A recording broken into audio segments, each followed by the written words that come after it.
I think it's very fair, and I want to say this on podcast, on camera, so people can quote me on this, or want to, write it down.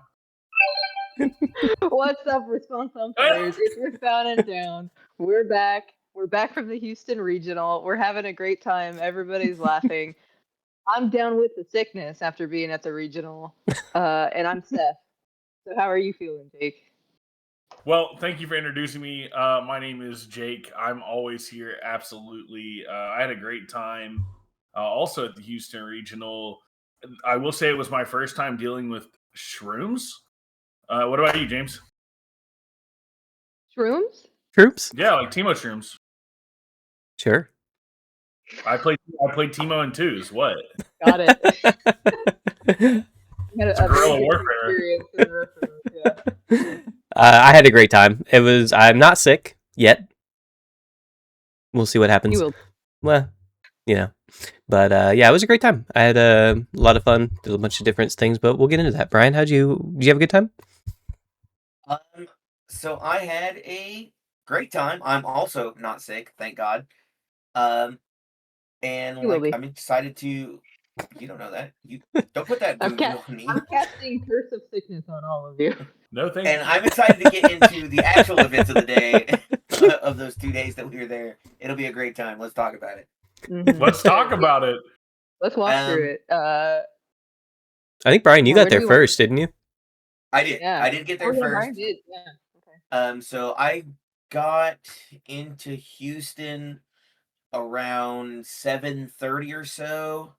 Checked into the hotel. Got ready to go to the event hall, but then got messaged by some other people, and they were like, "Hey, we're going to dinner," and so I decided to go with them and didn't check in on Friday. So myself and a bunch of people went to Pinkerton's, which is a barbecue place there. Okay, it's very good. The Pinkertons. It's called Pinkerton's Barbecue. Yeah, I think we were gonna try to go there, but it was like crazy packed, wasn't it? Yeah, it was crazy packed when I went on Friday too. So I think that's just kind of how it is. That's fair. But it was very good. I had ribs. I'm trying to remember. Tam ordered like a brisket sandwich. Tamron Cardwell was in Houston with you. Well, we met up for sure. So you didn't go to the actual. You didn't make it into the event on Friday. Not on Friday. By the time I had everything unpacked and I was like, okay, I'm getting ready to go. They were like, hey, they called me and said, hey, we're gonna go get dinner. I said I'd meet them there. And by the time we ate, dropped everybody off, and basically got back to the hotel, it was like 11. Oh, okay. Yeah, so pretty late. I don't think you missed much because I heard from various people that the lines on Friday were really, really bad, like worse than Saturday, because they made some changes on Saturday that made it a lot better. But on Friday it was like just masses of people trying to come. I'm assuming trying to come like buy product early, because booster boxes did sell out like before we even got there on day 2. For sure. Oh yeah, yeah. We didn't get in until the three of us. We drove down, and we didn't get there until probably like around 11, wasn't it? You guys arrived right before I got back to the hotel, if I remember correctly. So it was late. Because you guys were asking where I was, and I'm like, I'm down the street now. Finally, coming back. Yeah, it was like a 9-hour drive. So for us, it took us a while. We did stop at a really good food truck. Yeah, the did get dinner. Yep. No, the momos were good. So with the Burger King also stopped at, but that was like near the beginning of the journey. Because not as impressive. Definitely not impressive. I mean, it was a gas station Burger King. Like, I don't need to explain it anymore. Everybody knows what that looks like. Sounds better than the average Burger King. I will say I was surprised that a gas station Burger King was sold out of like half of the SpongeBob meal. But I did get that SpongeBob meal. It's gonna be in the vlog. Check it out. You're gonna want to see it. No, they're not. Goodness. You're not going to want to see it, but it's in the vlog. Check it out. But yeah, like It was a good time. The momos were neat. I always love sitting in a car for 9 hours. It's pretty cool. Well, you love sleeping in the car for 9 hours. That's for I'm sure. sleeping in the car for like 15 7, minutes. probably.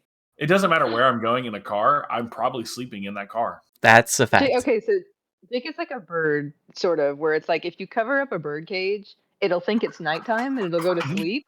So you do the same thing with Jake, but you just turn the heater up and it gets warm, and he's like, "It's time for bed." Then he It's just falls so asleep. true. So this immediately. exact thing actually happened. Like I dropped you off at the airport. I got back to the car and Jake was underneath a blanket sleeping. I definitely was. So what's really funny is that started as a gag. I was gonna f you when you got back in the car. It just fell asleep. But it didn't turn into a gag because I fell asleep. It turned into reality. It turned into reality. Oh That's my all it We'll get to goodness. that later because the airport thing is obviously the end of all this story. Was it? Right. Well, I didn't go. I only went to an airport to drop Steph off. So Well, that's like, what I'm saying. is like, that's it's not the near end of the end of the story? story then. Okay, it's near the end of the story for sure. Yeah. Yeah. We haven't even talked about the actual event. Now we're talking about when we left the event. Hey, that's the end of the podcast, guys. Have a good day. No, we still have to talk about the Rick and Morty hotel. The That's Rick and important. Morty yeah. hotel. That Oh my. actually, Yeah. that is like right when we got there. So you want to Yeah, lead true. us in on that? Yeah, Sure. we drove. So, okay, sorry. Yeah, you go ahead. You go ahead. Yeah, You we guys got we drove. I don't even think you saw the Rick and Morty hallway. So I Okay. did. Oh, he definitely Well, did. we didn't comment. Actually, I will say It was I didn't not- park down there until after you. I was on Okay. the first floor the first time. Okay, so we it's a saw it completely first. different look. Okay, I'm glad it wasn't not noteworthy to you because I saw that and I was like, "What is this?" Okay, so we get to this hotel after like 9 hours of driving. We're very tired. We get to Houston. It's like sticky. It's foggy. We're tired. It's Houston. We're just like, let's go to sleep. And we get to this. It's just like a normal like Holiday Inn or something. And parking was like, $30 a day. So I was like, okay, at least the car's gonna be safe. It's gonna be in like a nice parking garage. This parking garage, I think Brody was the one who said this. It looks like a fighting game, like background screen, like a Streets of Rage. Streets of background Rage. screen that is- Yes. Yeah. In fact, it felt like I was it in a random Turtles like Turtles in Time Yes, stage.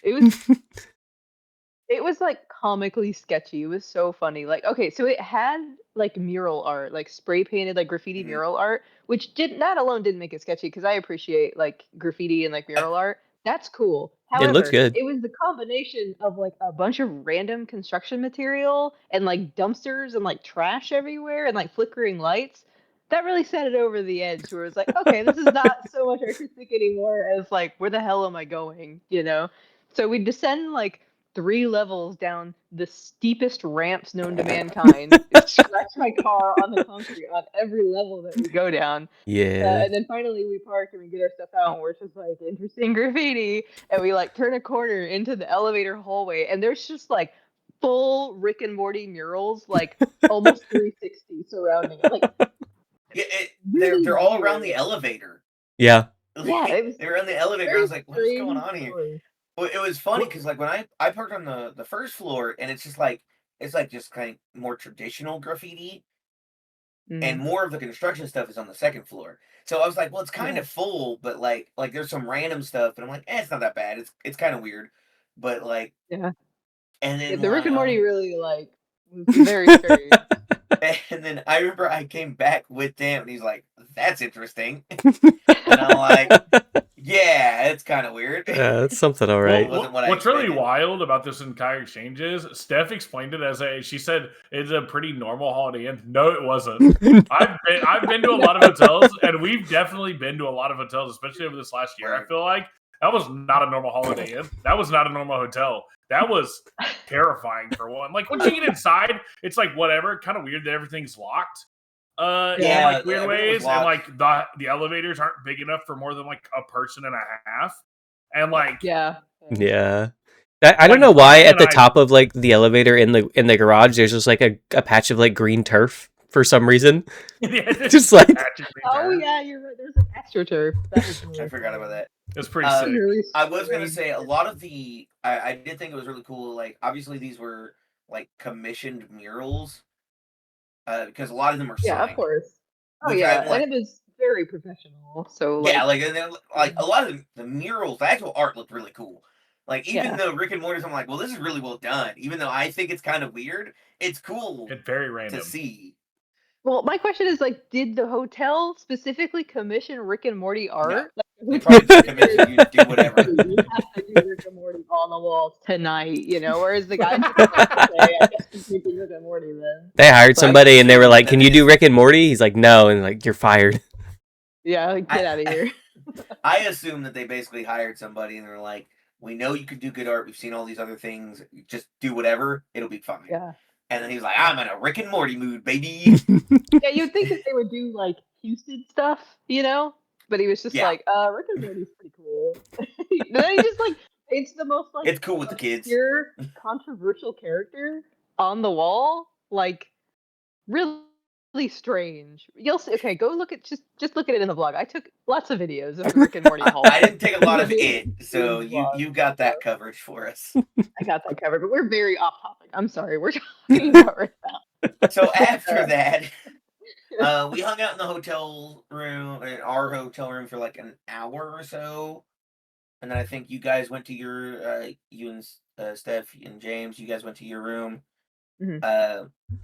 We kind of just like hung out, and we all went to bed way later than we should have.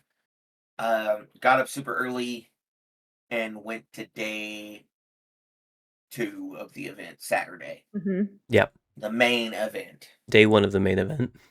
I think we walked from our hotel room, or our hotel, which is like 20 minutes. Not a big deal. Yep. It was a nice walk. Fine. The city. I almost got electrocuted to death. Wait, when was this? Did you not remember? Maybe Cam might have been the only. When he said he was gonna lick that random pole. Yeah, there was a fucking power line that was just like disconnected, like just out like on live? the fucking. I don't know if it was live. I was gonna lick it and test. Not live, but it was just like split it off, and I was just like, "Do I lick it or what?" And Tam was like, "Don't do that." I like that Tam was like seriously like thought you might do it, and he's just like, "Please go." Well, and I just shook my head because I heard him. I was like, whatever. But yeah, outside of that, like, so we get to the event and we walk in. There's a lot of people. There is a lot of people. We get our badges. Long line. We're in line, and the events for Saturday, Sunday go up for you to register and everything. The thing I think immediately crashes, which is cool. It wasn't down for too long. No, it really wasn't. I was surprised. I will give props. I have had a lot of bad experiences with cardio throughout the like Universe's events.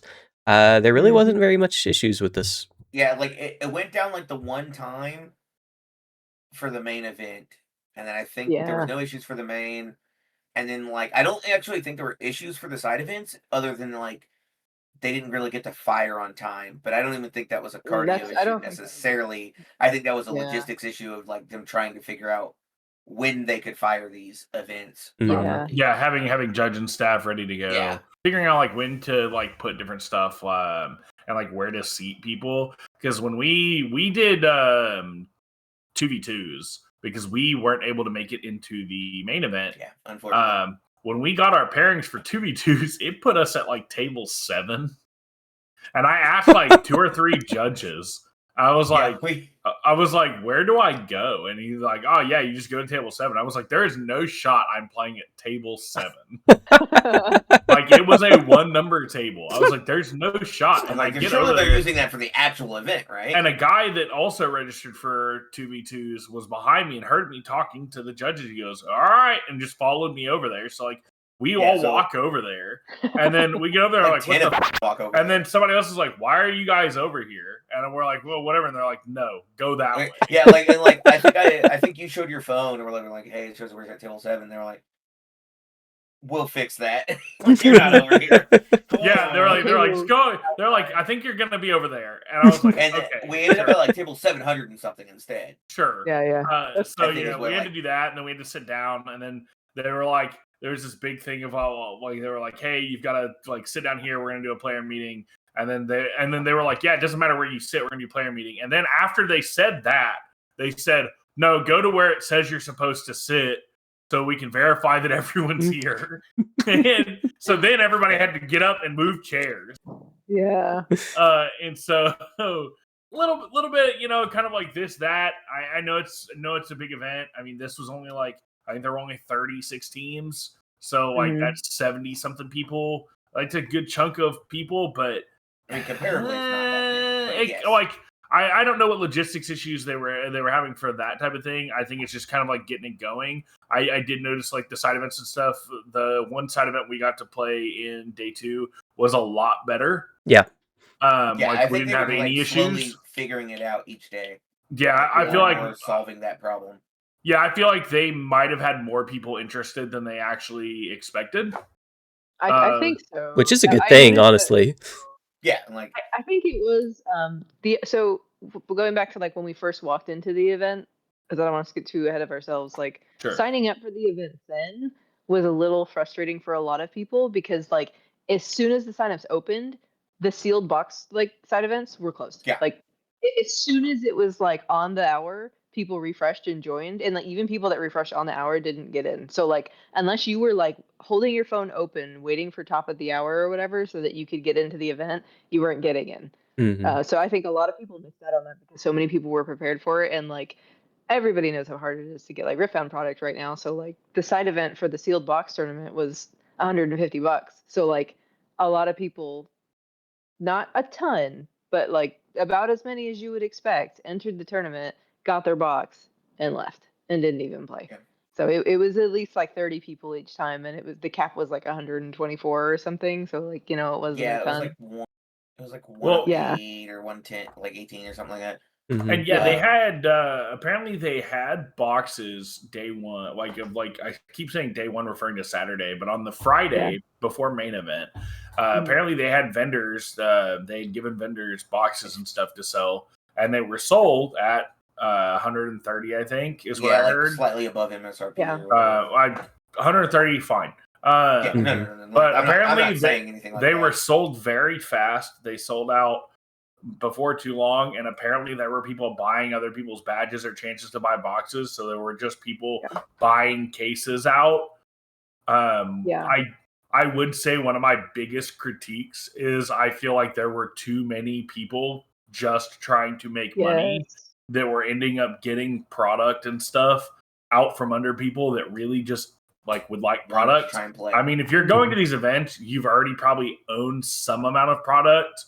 But I mean, I had talked to several people that are like, I haven't been able to get my hands on a box, and I was hoping to get some boxes this weekend. And, they sold out day 1, and I'm looking at people walking around with cases, like sealed cases. I know. And now I didn't see anybody with a sealed case. So speculative from people I heard, but I did hear that from many frustrated people that weren't able to get their hands on a box, that weren't able to get into the box event. And I did have people clamoring for, wanting to buy more sealed product on Saturday, and there wasn't any. Yeah.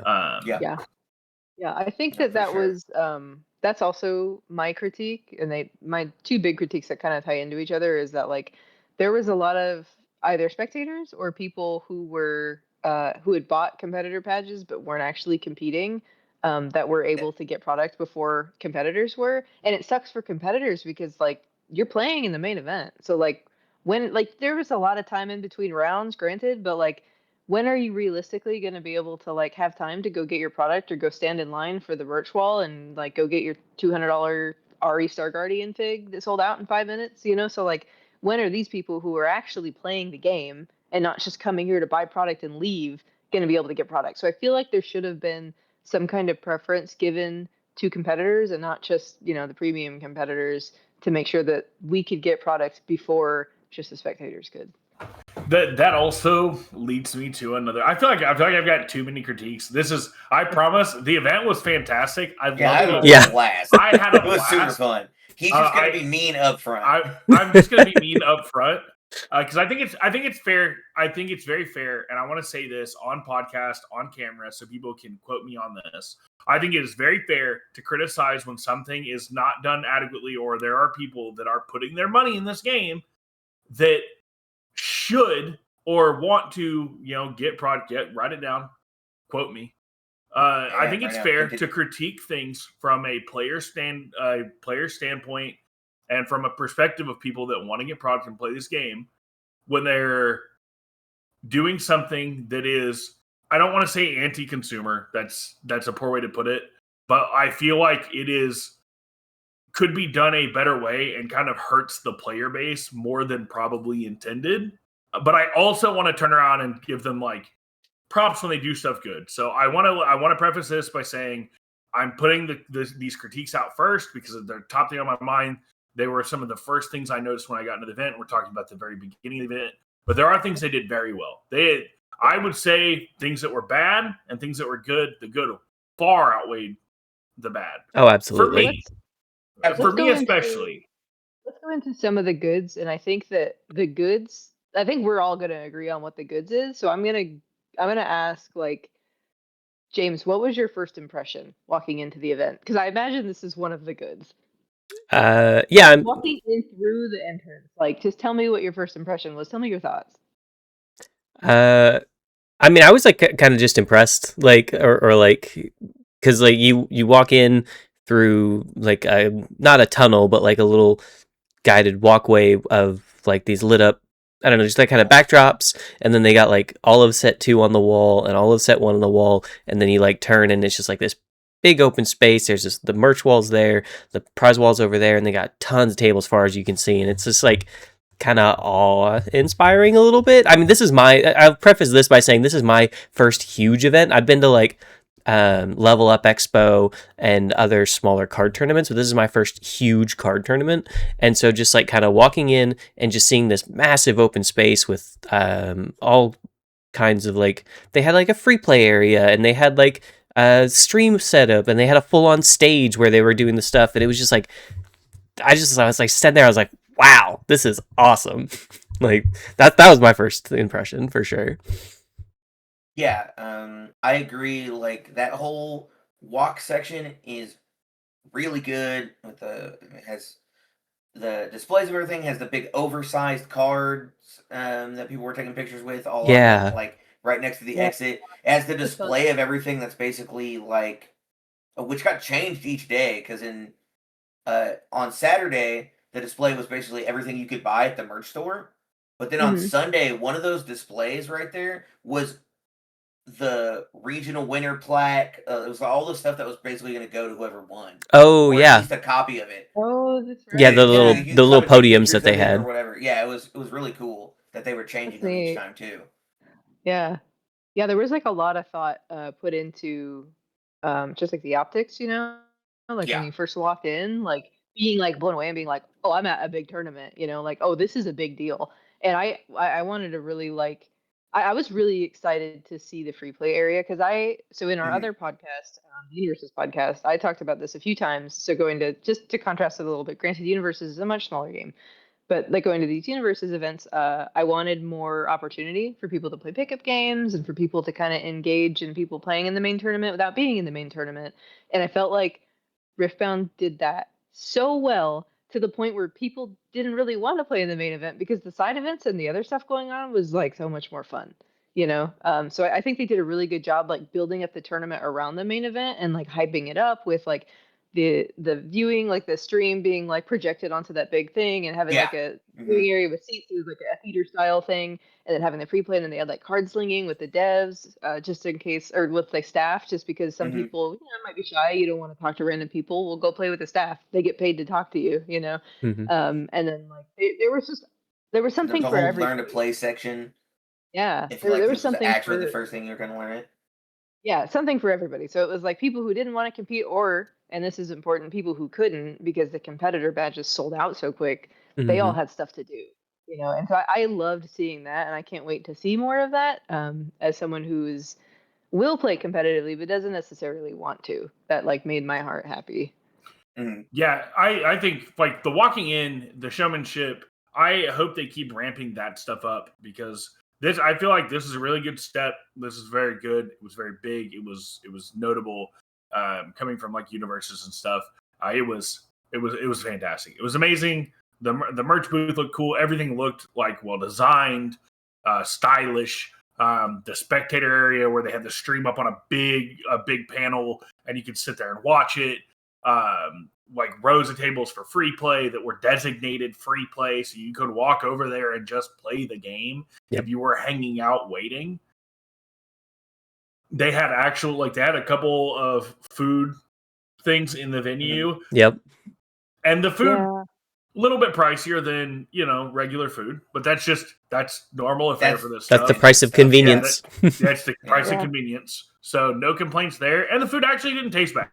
Like, I ate a burger and I was like, oh, this doesn't taste like a tasteless slop that I'm just eating because it's here. It tasted like actual food. Yeah. It was a solid burger for everything. And then we had hot dogs on Sunday that were pretty good. Or at least mine was pretty good. I assume yours was good. It was fine. For what it wasn't bad. It's not like top 10 hot dogs of all time. I know a good fanciest hot dog I've ever had.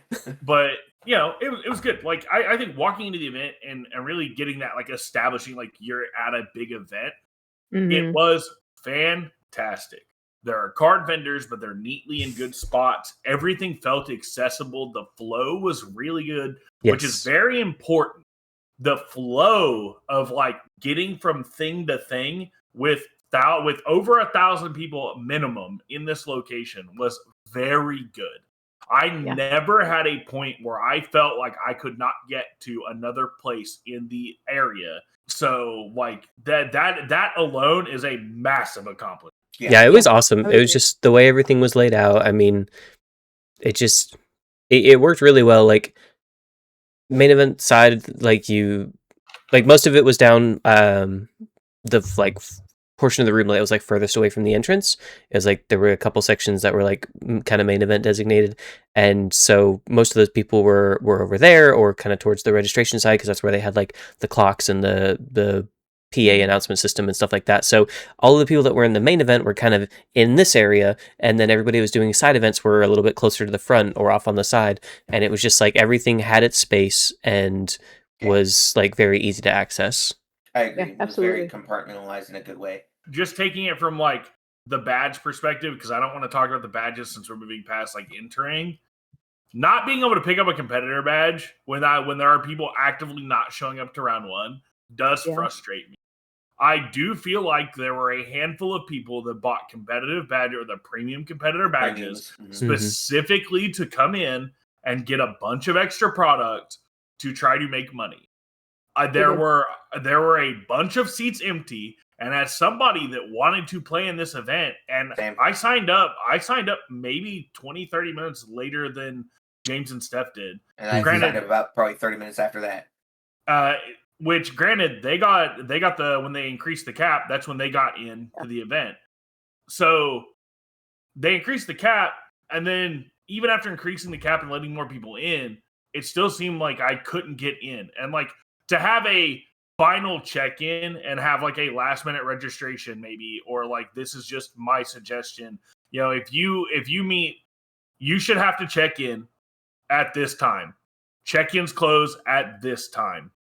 Last minute check-in, like your last minute like registration, you better come with a deck list in hand, ready to go, giving them time to actually start, like set the pairings up, and then you give them 30 more minutes to get the event going and start the event.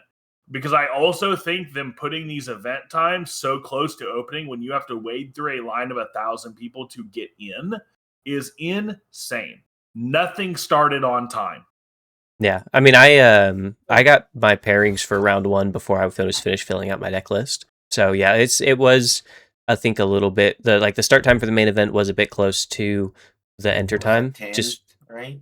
I think so, something like 10 that. or 10:30. Yeah. And we were going in. We were allowed to start going in at 9. And so if you're at the beginning of that line, obviously that's not a big deal. But yeah, don't get me started on the beginning of that line, Brian. That's something we're going to talk about. I just meant more like there was 2,000 people. If you're the 2,000th person, it's a lot longer than if you're the first person. Sure. We're going to talk about the beginning of that line though, because it's relevant. Steph, continue. About the line? Are we talking about line? No, I was just saying, like, in general with like the time and stuff, and like not being able to compete feels bad. If there's open spots that people aren't actually playing it. So for that, sorry, I don't mean to cut you off. That specifically what Jake was talking about is, I think they opened up those extra spots and people got in, but I don't remember where there was some rumor going along they were going to let people sign up on like date like the beginning of the main event or something like that, and I think I heard like another part of that rumor where it was like they were considering it, but only if like there were enough people that didn't show up that they got underneath the original cap of like the 1028 or however many was like originally 1024. So I think that may be like kind of two pieces that people had heard that were, one, not confirmed, and then also we didn't know how it was going to work. So I don't know what their plan was of if they were letting more people in or how it goes. If anybody did get in that originally had a spectator badge, let us know because I'm interested to hear about it. But I don't know that they actually even were letting other people in on the day of the main event. Yeah, my main point with that was just like it felt bad when you have people that are they gave boxes to vendors to sell, and they were also given a recommended way to use those allocations. They were told they can do them however they want, but they were given a recommended way how to use them. This is factual. That's fine. They decided to sell all their boxes day one and make the money. That's fine. The amount of people randomly just trying to buy badges and stuff off people because they were hole punching badges when you bought stuff or did certain stuff, the people trying to just buy badges from other people or buy like their stuff from other people was insane. I don't know if this has become a huge norm at like big tournaments because I haven't played at stuff this big in a long time, but it was just insane. Like the amount of people asked me if I wanted to buy tickets or if like I had tickets for sale or whatever it was, more than I would have liked to be bothered with. And like I said, that tied into the fact that it felt like people were trying as hard as they could to abuse whatever little system they could to try to get product that is obviously for resale. You're not buying 2 cases at this point in the game to turn around and crack them. I know you're not. There's no shot. And if you are, cool. Most people aren't. As somebody, I'm glad you opened your two cases, right? That was like one of my biggest issues with the tournament. It's just like these people at it that I don't even want to say that because I don't know 100% for sure, but I got the feeling that there was a big vibe of like some people just being there to turn a profit, to get this product, to flip it, not really compete, don't really care about Riftbound, don't really care about League of Legends, maybe care about card games, I don't know, but like there was a lot of what felt like people doing that to me. So like I mean I was approached by people wanting to trade badges with me because I hadn't gotten the medal leader cards for the prize wall, which we're going to talk about because that's big. Like that's a whole thing. We'll talk big about topic. We'll go into that in a second. But people wanting because I didn't have a stamp for the prize wall stuff, or because I hadn't bought whatever. Like people wanting to trade badges like very early on in the day. People like literally just walking past like you got prize wall tickets. You got like asking every group as they passed by to try to buy like prize wall tickets from them. There was somebody that bought a Worlds box, walked by us and was like, "Do you want to buy a Worlds box?" As we're holding a Worlds box, like. No, I don't want to buy a Worlds box. I can just buy it from Riot, like right 3 steps away. They have pallets of Worlds boxes. Like, why are you trying to sell me a Worlds box? So, like, I don't have a problem with people like selling cards or like trading cards and stuff. I don't know if Riot does or not, but like the fact that people would go literally went to the merch wall, bought merch from Riot, and then turned around and tried to sell that same merch to me, like, come on, man. Like, it just felt like there were so many people that were just trying to like profit off of other people and like I don't like that feeling. I don't like the feeling of someone trying to like hustle me or like sell me something or like buy something for me so they can like kind of get one over on me or like get something before I can because they know something I don't, and I got that feeling from a lot of interactions that I had and I didn't like it. And I will top that off by saying I had a vast majority more interactions that were amazing. But I did have a couple for sure that were just like, okay, you're just trying to like scam me somehow, basically. And I don't know if that's what it's like in like big tournaments like One Piece, like Jake was saying. But that was my first experience with that, and it did not feel good, you know. Yeah, and it's one of those things where it's like you have 100 great experiences and one bad experience, and that bad experience is early, because it's like right when we're coming into the everything. Like I don't even think tournament started. I remember the whole thing about the Worlds box going on at that time, and so it becomes this thing where it's like, well, this feels bad, even though it might not actually be that bad, but it feels bad, and that's the perception of how it taints the rest of your day. Yeah. And like the big thing with that is like I don't mind, like you're always gonna have people, like especially with card games now, you're gonna have this big epidemic. And as much as I'm all about LGS making money, and like I don't mind like LGS markups as much as a lot of other people, I'm one of the person that I don't buy boxes from scalpers. I'm not spending $300 on a box. Absolutely not. I'll like even most singles. I was very lucky to be able to get a little bit of sealed product in the beginning, and then I traded. I used what I got to trade for the deck that I am playing, because we have a very good community, and I have very good friends that have been in card games for a very long time. And usually, when they have stuff that I know I'm looking for, I get a hey, heads up, this is what's what, and I will find a way to get it at a point that is reasonable. I don't mind people making money off card games. If you're winning an event, you're going to an event to make like, and you're like, hey, I'm gonna get this cool thing, like, yeah, like pretty much like promos what or happened stuff like for that. this event, basically. Yeah. As far as like those metal cards, all those things, like like I don't even care really about making money off metal cards. If you're like, hey, I want to make some money while I'm here, I think that's fine. I do feel like some of the ways people went about it, especially when it came to like vendor controlled stuff or like staff controlled stuff, I felt kind of like it could have been done a little bit better. And as far as metal cards go, they did fix it for day 3. Absolutely. But that also came at the cost of people, and this is where I go back to the line thing and like the beginning, is there were people outside purportedly at 4 a.m. waiting for the 9 o'clock open time to get their hands on these for Saturday morning, to get their hands on these limited per day quantity metal leaders. Yep. To turn around and sell them because they were selling for thousands of dollars. Yeah. Sure, that's neat. But this leads to one of those things where it's like, you've got people now like, oh, those are worth this much. I'm going to go get them. I'm going to spam side event. I'm going to go and sign up for as many side events as I can that are on demand with my friends. We're all going to pull the tickets and split the profit. We've now farmed enough to just get these. Yeah. Here we are. And I think that spamming side events and on-demand side events is, I understand you're there, you want to get prize wall tickets or whatever, and you should be able to get a reasonable amount of prize wall tickets and get the things you want to acquire off the prize wall. That is the point of the prize wall. The prize wall offerings, very good. Absolutely. I like the prize wall offerings. I think they did a great job with what was on the prize wall. You could get this hat on the prize wall. You could get all kinds of stuff on the prize wall. I have a Misfortune statue that's not in the room. We'll share a picture of that. Yeah, we got another one. Like I got that off the prize wall, and it's like I think it's $75 on the Riot website for the statue. Yeah, like and there was like cool stuff you get. Like you were gonna play side events. Like we got tickets for playing 2v2s, and like depending on how well you did, you got more stuff. But I feel like I got not actively punished.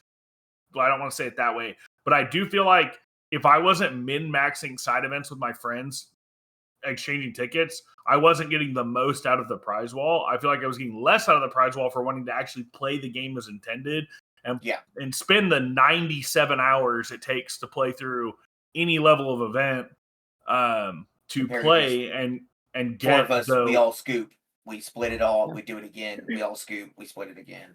Yeah. And like that led to people farming tickets Friday, and those metal leaders selling out very quick, turning around, people selling them, and then lining up at 4 a.m. on Saturday to be there to buy all the metal tickets. Like we walked in and there were no metal leaders. We were told as soon as it opened that they were gone, which is fine. I wasn't trying to get a metal leader anyway, really. And like if you get something off the prize wall and you're like, oh, I can turn around and make a profit, that's fine. But it shouldn't be so easy to abuse, and nobody should be walking away with like a whole bunch of them. One or two people should not have 3 or 4 or 5 or 6 of them.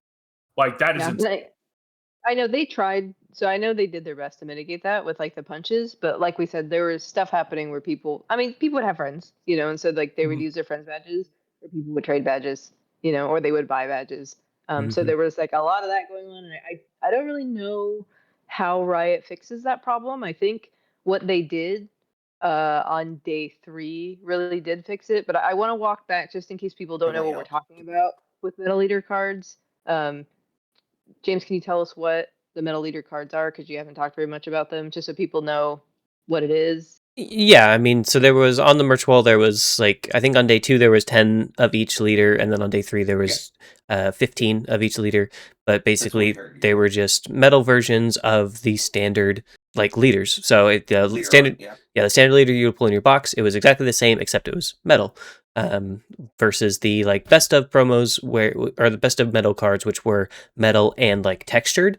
These were just like etched and all sorts of incredible. These were just kind of cool. standard a metal print card. And yeah, there was limited. I think they were limited to like 1 per person, and then I actually don't know what the limits were in the. I believe it was 1 per person. Yeah. I'm not 100% on that. Yeah, and by that I mean I think it was 1 per badge. Yeah, I think it was 1 per Riot account, basically. Yeah, I don't remember exactly what the limits were, especially not. So like yeah, and so yeah, that's basically what it was. Is it was just a metal leader, and then people try to get there really early to grab them, and they were selling for, like we said, thousands of dollars. And then day 3. After day 2, before day 3, because of the prices, there were a lot of people that were saying, "Hey, I'm going to camp out and try to be the first ones in." So yeah, we say camp out. We're saying overnight, like sleeping outside the convention hall overnight, not going back to their hotel to make sure that they were in line the next day. Like when they got kicked out, they were just going to stay to make sure they were in line the next day to get these metal cards. And like, can you really blame them? They sell for thousands of dollars, so it's like, yeah. Lose 9 hours of sleep, get $3,000. Sure, why not? Yeah. But sorry, continue. Yeah, no, you're good. So basically, with that word going around the event, obviously UVS caught word of that, and they were like, "Don't do that." They sent out an email. They were like, "Go." They sent out an email around 11. I don't even think the hall was closed yet. Yeah. I think it was like we were heading back. I think when we got those emails. I think so. Back to the hotel. Yeah, it was like I think it was like 10 o'clock. It was like 10:30 or something. Earlier, and they even put they put stuff on the doors and stuff about it too. Yeah. Saying like, "Hey, don't do this." Now, instead of doing that, we're gonna send everybody who has competed in an event, side event, main event, does not matter. Your name will be put into basically a raffle, and we'll send emails to people that are allowed to get them. You have until the convention closes to claim it. Yep. Granted, it is first come, first serve on which one you get. Yep. So the faster you are in line, the faster you get. But it is then truly limited to 1 person. And on top of that, it is people don't have to stay outside. People don't have to try to get there at an insane hour. Yeah, I mean they were like the event hall opens at 9. And they weren't even putting out who were going to be available to get them until 11. So there was literally no reason to camp out. And that was like their main thing. And I appreciate that very much. They were like, "Hey, first of all, don't do this. Don't sleep on the street of Houston. Like, don't sleep on the side of the road. Don't do that. That's terrible. That's a bad idea. Go to your hotel room, go to sleep." I think that's very good. I just think they handled that very well. I kind of think I understand them not expecting the metal leaders to be as popular or sell as much as. But I think after the Craze Friday, it probably should have been a Saturday, Sunday, and I hope they do this going forward. Something. It obviously has to be like they have to know it's sought after somewhat because they were limited quantities per day. That's my first flag. So I think something like that should be a lottery item anyway. Or like some fair spread, because then you could literally go, okay, this email got one, they can't get one day 2. Yeah, this email got one, they can't get one day 3. Like then you have there are still going to be people that don't get them, unfortunately. Well, with the numbers that are showing up in these, absolutely. Like tough tomatoes, it happens. It is what it is. I didn't get one. But West Any of us got one? I wasn't No. going to stay. I wasn't going to stay up at 4 Absolutely a.m. not. outside the Hell hall no. to try to get one. No. That's insane. No. James Yeah. Go to your considered it. hotel. James considered it. I No, mean, we didn't. That's because we weren't letting him stay in the hotel anyway. yeah, He I was had staying nowhere at the else to Rick and stay. Morty hall. He, But like, he says, as you guys went to your room and we were supposed to hang out afterwards, and then he immediately said, "Hey, I'm not leaving the bedroom." Like he's like, Yeah. "I'm going Yeah. to bed instead." So, Yeah, he was like- definitely going to sleep out on the streets. like I said earlier, giving them props. This was a very good Yeah. adjustment that happened day of. This Yeah. was a fantastic adjustment. They did a great job putting the emails out. They did a great Very job good. while also putting physical flyers out to make sure that people saw it. So you Mhm. knew. And the second that stuff went out, I know people started talking. So I don't think there were any people that camped out. If you did camp out, I'm I'm so sorry. Why? Pay attention to your email. But Yeah. also, they handled that very well. I think that was a great solution. And I like how quick it was. Like it was Yeah, like, it was hey, very quick. we've got this problem. There's this unsafe thing that's happening. Let's put a stop to it. And I think that was very good. They Yeah. did a great job.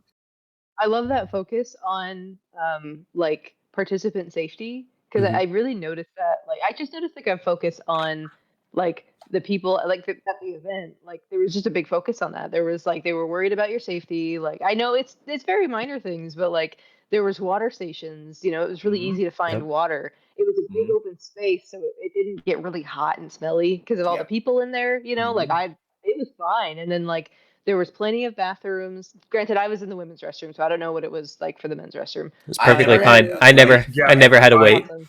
Yeah, Yeah, and and then they were clean. Yep. yeah, and there was They're clean all the food time. on site, which was really important because Yep. like we didn't have a lunch break, but because it was right there, it was so Yeah, easy you can to go just go in between rounds. And it was like Be like, almost I'm never gonna a go line back. at the food. No, Like yeah. there was like 3 different places. Well, Yeah, yeah, and and there you was, had like, like a 3 variety. hours between your matches because the time rules for this game are really, really bad. Yeah. I Yeah. do agree. You telling me you overtime don't? You telling me rules you don't like should change turns? slightly. Uh, I think the terms. You don't should like still have a untimed turns? That's the only thing I think That was an that's issue. crazy. It Okay. definitely was rough. in so to some get back, spots. to kind of get us back on kind of But target. Yeah. We'll talk about the turns thing, sure, probably. I will say the prize wall awesome. Having cool Yeah. merch to buy, awesome. Fun.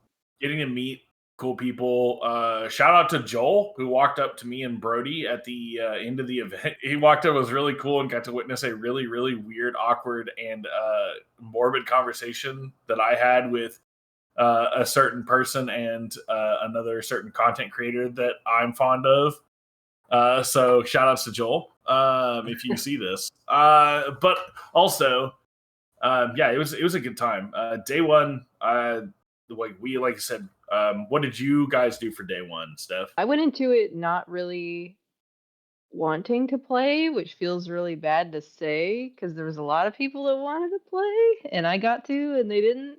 But I kind of had to. So I went into it with like a super untested deck and I knew it wasn't going to do well. And I sat down for round one. I was really nervous leading up to all of this. I was very scared because it was a very big tournament and it was my nerves, you know. So I sat down and my opponent didn't show up. So I don't know if they got caught in the security line, which was, you know, the bottleneck was getting your bags checked and getting through security to get in the building, or like what happened.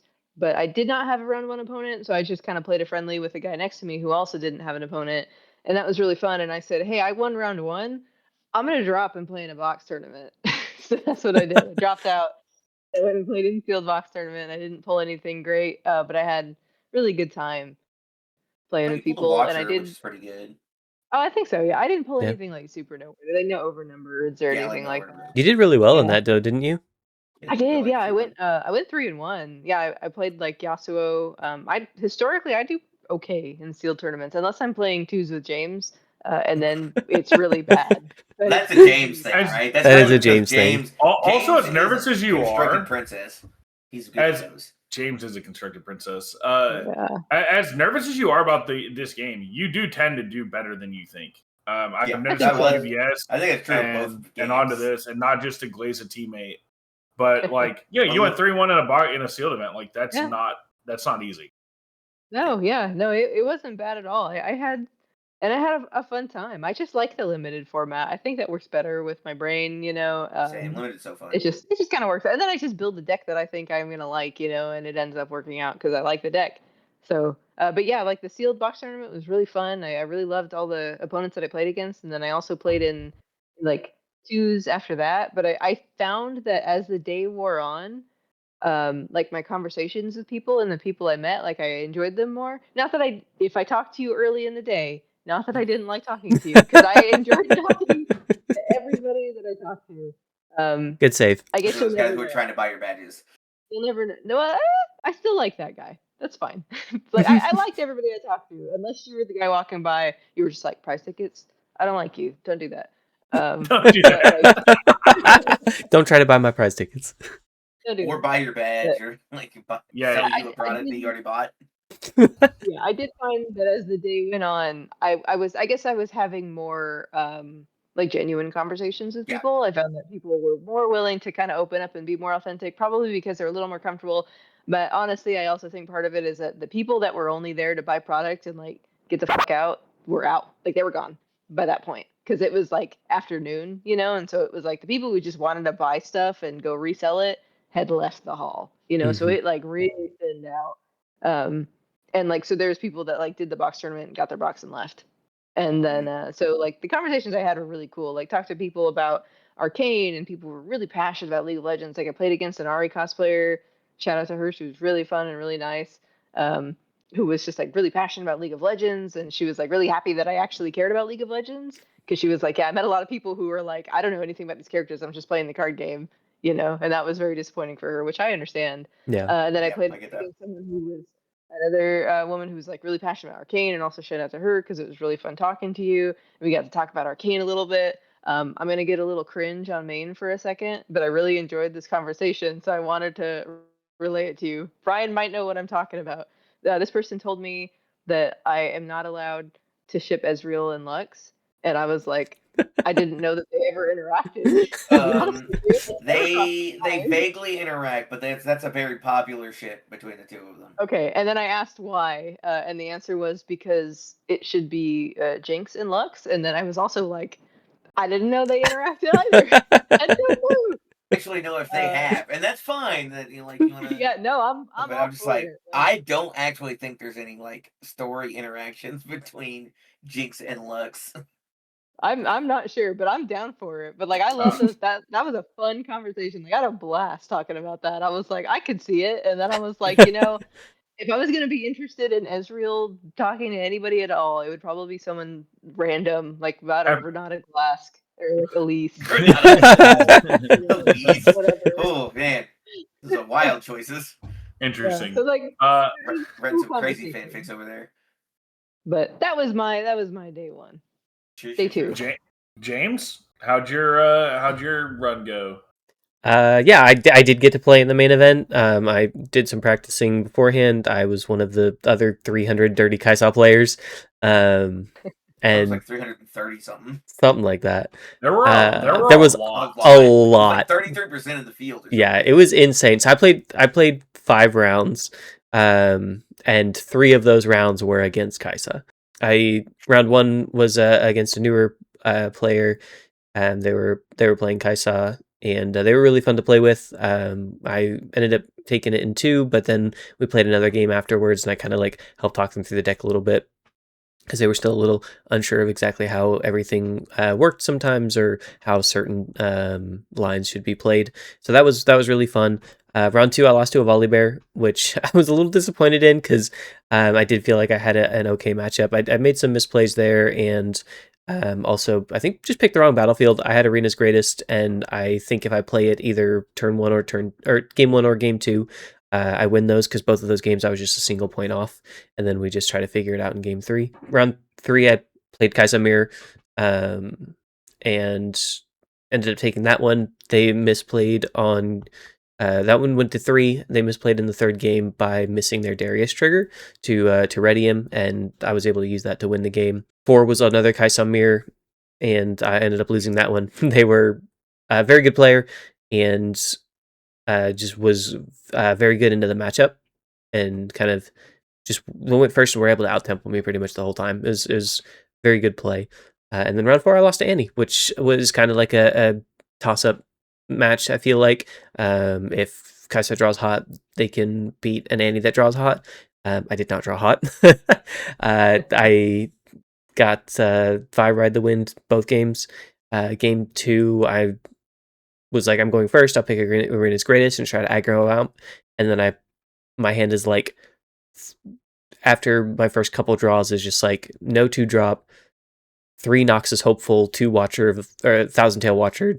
Like it's just not playable almost, and so I just get outvalued the entire game.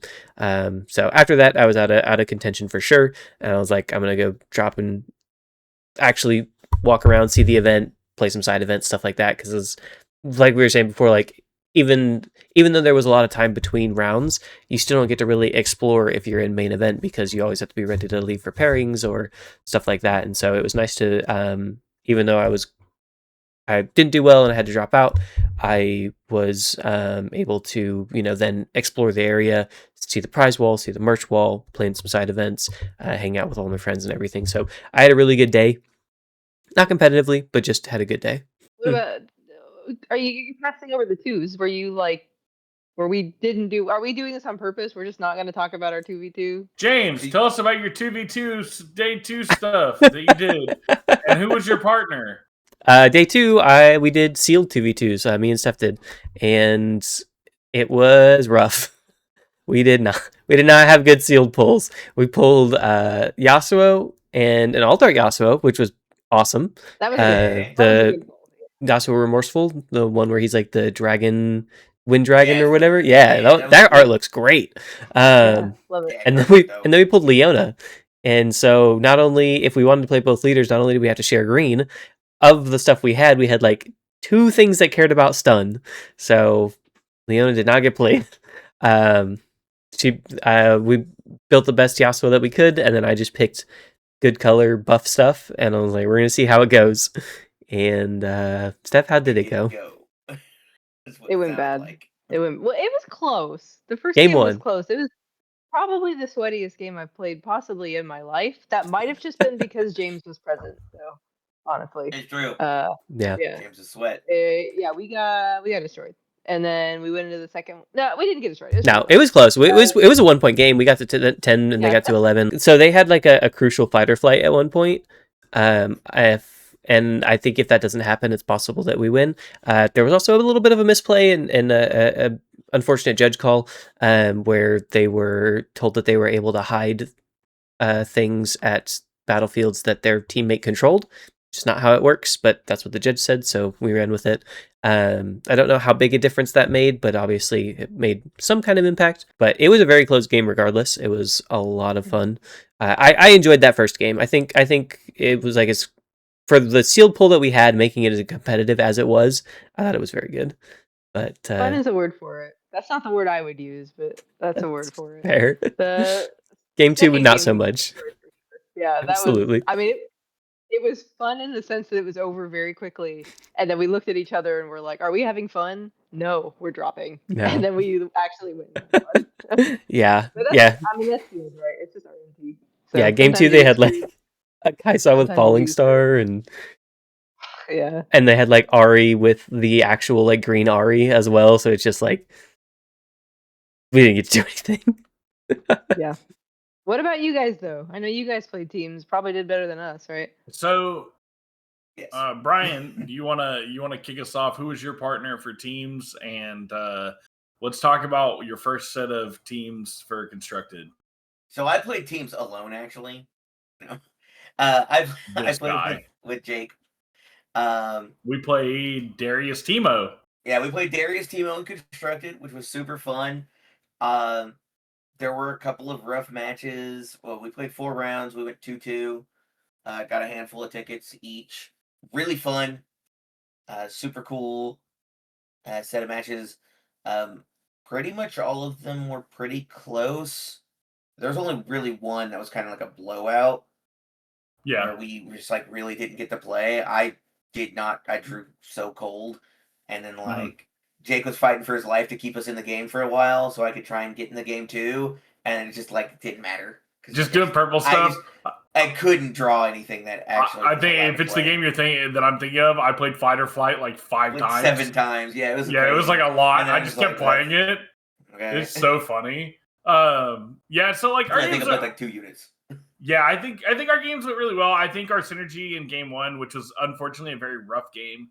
We played against Yi Kaisa game 1. So let's just take the 2 best decks, and Yi, who gets a buff in 2v2s, because his leader reads friendly units, which means both players, so long as they are defending alone, get Yi's buff.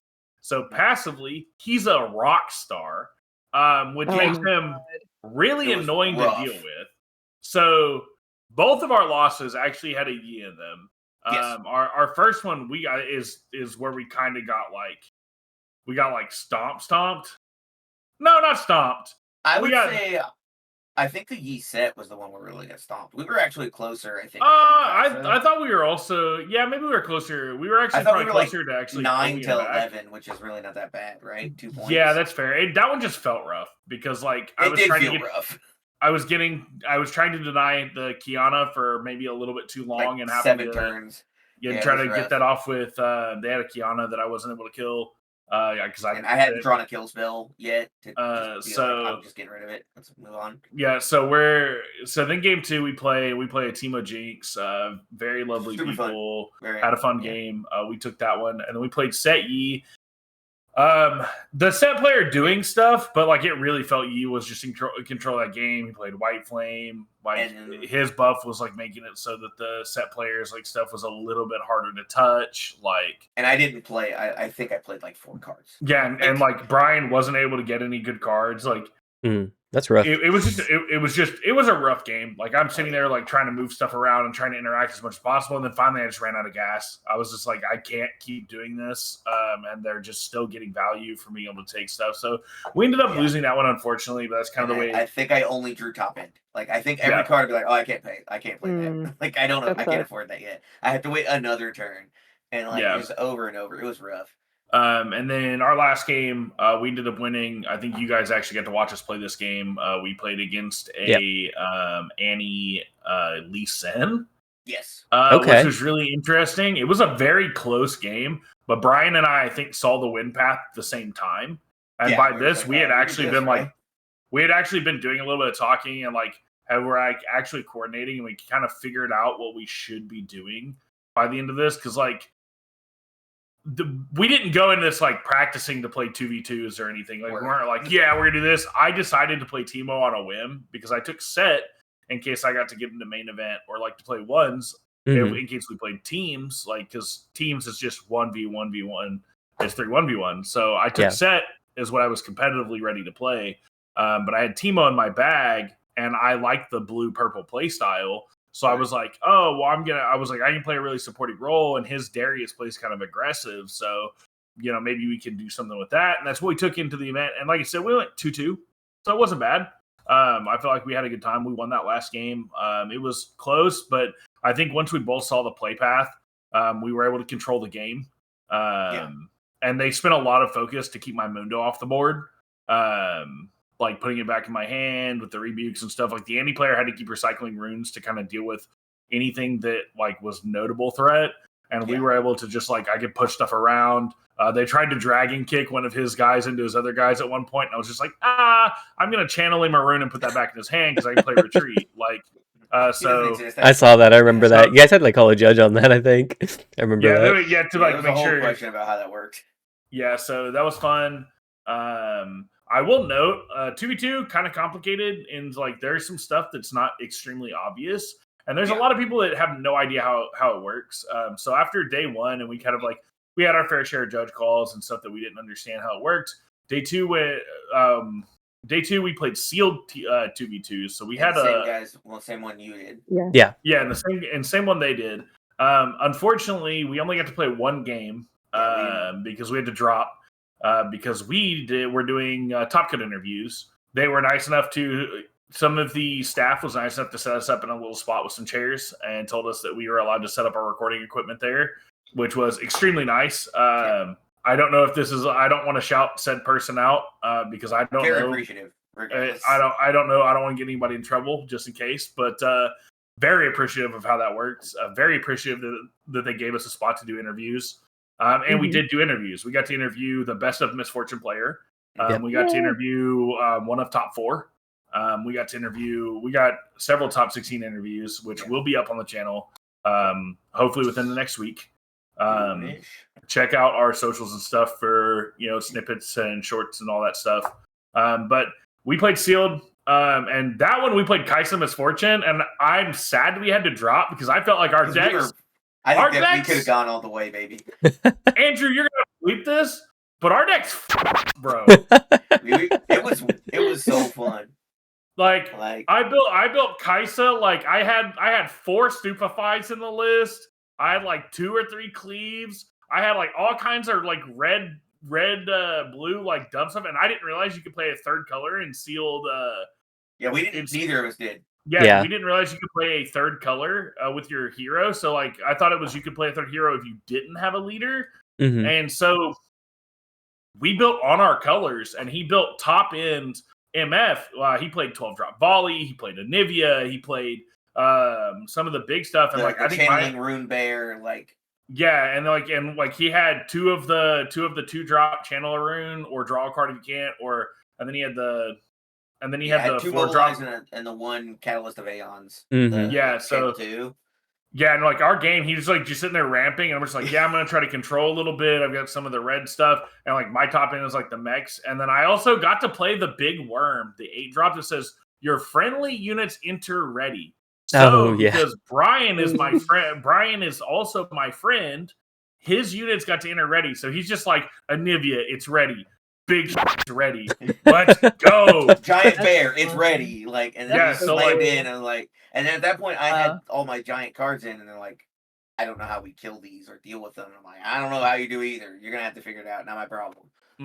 So we were able. At one point, I played like 2 stupefies, and the guy was like, "No way, he has another stupefy."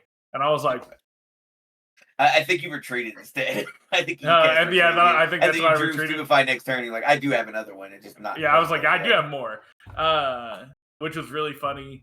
The guys who played were cool dudes. Win at Clutch Rebuke. Get some Clutch Fighter. Like I had a Clutch Fighter flight at one point. Like, and then of course, like my guys were giant. Once I finally got to start playing cards that weren't, I channel more runes. Because that was like the first 3 turns. Yeah, like you started playing like really big stuff. I had like the really small, low to the ground stuff. Like I played like Vayne. Because you can just pick whatever you want as your chosen champion, as long as it's a champion unit. I picked in your color. Yeah, and it's in your colors. I picked 4-drop Victor. That says when you play a spell on your opponent's turn, make a dude. And so I was just like playing a lot of I built my deck to play dumb stuff on their turn, like stupefies. I had like 2 Raven Blooms, so I was just like, I'm going to sit on this thing, stupefy, I'm going to make some dudes. And so I was able to get like the early tempo with the like the small dudes, and we were kind of like fighting back and forth for points, but I was just like, it doesn't matter, they're literally free. And then finally we were able to, like, as soon as Brian's section was online, he's just like, I'm going to swing in. It's big. I remember my first 3 turns were basically just mobilize into Catalyst of Aeons into. I wanted to do the tank bear, I think it's like Stormclaw or Ursine or something like that. That channels a rune, and then I also had enough extra runes that I could have played the other mobilize and just been to 12. At the end of that, like I would have readied, played my other 2, and just dropped the 12 volley bear. But they were kind of getting ahead of us, and I was like, I guess I have to play another unit that's like scary. But I played the Anivia, and I was like, okay, I'm gonna, like, next turn, Anivia's gonna come kill everything at whatever battlefield I don't like the most, because you've played a bunch of like dinky units. Yeah. And then I don't remember what they used to kill it, but they used something to kill it. And I was like, okay, fair enough. And then he played the tech card that I recommended, that he was like, I don't think I play this card. And I was like, no, you definitely play that card. I think I was just asking, this is the most optimal play. I then immediately played the Cemetery Pup and bought it back, and I was like, yeah, that's still mine. Sorry. Like, actually, it's back in my hand. I'm gonna play that next turn. We But love then he played Cemetery Pup. Embermaw, and so next turn I immediately played it and it was ready, and that was just like the end of it. I was like, no, I'm getting to play big creatures, and they're coming in accelerated for free. Yeah. This is no longer a fair game. And basically, once Anivia got on a base, they tried to swing in for big. He reduced it, sent somebody back a hand, and it's like, you can't do enough. And then he actually ended up getting the last 2 points with being able to just slam down enough other units to fight the other big fight that had to be fought, and then just take the free location. Nice.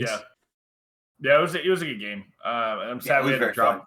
I'm sad we had to drop because I really feel like we could have won 2 or 3 more. I really think we could have minimum 2-1. I think we could have done all 3. Yeah, it was fun, but thankfully, instead, we had some cool content to make, which is going to lead me into this last section. Steph, tell the viewers what they've won.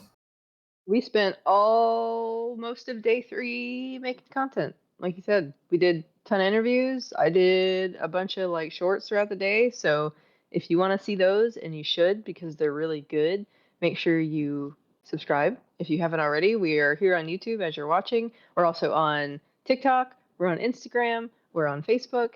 We're on Twitter. We're on Blue Sky. Probably other things that I forgot. We're on Spotify. We're on Spotify. We're responsible on Play everywhere. So we post a lot of diverse content. So you should subscribe on any of those platforms that you're on. If you like this episode, give us a like, give us a comment. It really helps with the engagement and getting us out there. We're really liking Riftbound, and we really are trying to really focus on it because we love the game. We love talking about the game. We love going to these tournaments and these events, and we really love the community. And we just love what we're doing. I've been Steph, and I can't wait to play. Who's coming out in Spirit Force that I want to play? And I've been Jake. I'm super excited for Spirit Forge. I'm definitely going to play what champion? I'm Brian. I actually do know what champion I want to play. It's Drew. Nobody cares. You guys are idiots.